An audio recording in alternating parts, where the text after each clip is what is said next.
Hello, I am Randi, and I'm a poet and photographer and a PechaKucha organizer.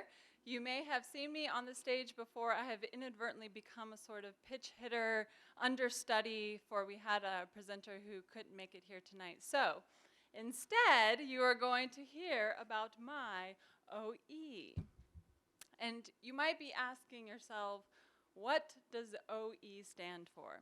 And OE is a term that they use in many places around the world that appreciate the overseas experience. And Americans not so much, but there are many westernized cultures that do a gap year or encourage people to travel the world before they become big adults and get jobs and stuff.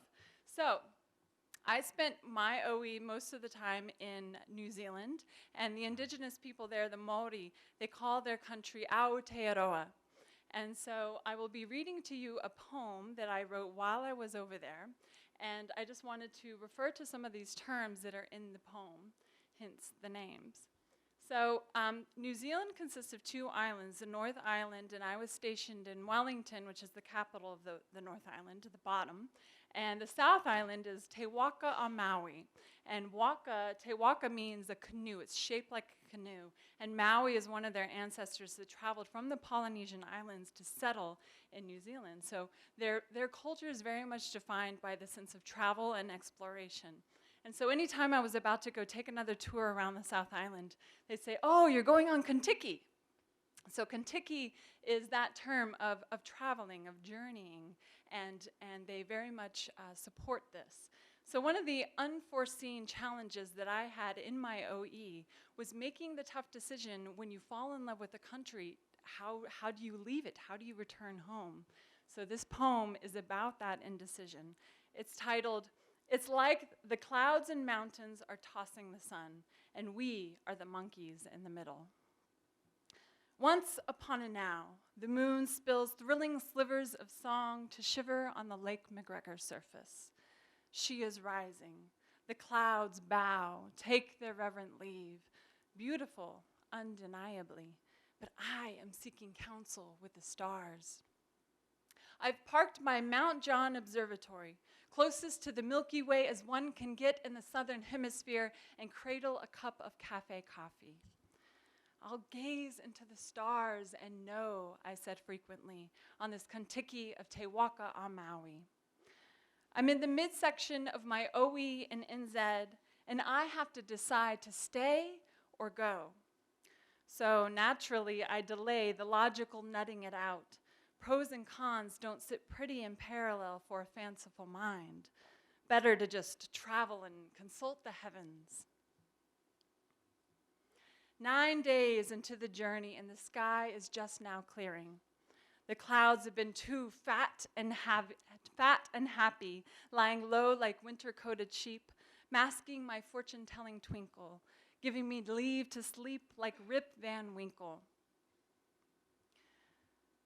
And the persistent moon, waxing to a buffed coin ornament, a prima donna's ring singing over top my celestial pronouncement. That's the moon, she's singing. Numerous days in New Zealand wrapped in silver-coated, sugar-lined cake that I have been having and eating too. How do I choose between a life well living in Wellington and the unknown? Do I venture home and or sail this OE to uncharted seas? But why leave this golden welly rivulet while the iron is hot? But what about the sparkle under unturned stone?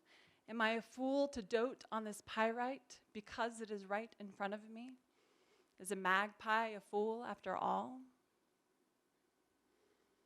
Stars, oh my stars, I beseech thee.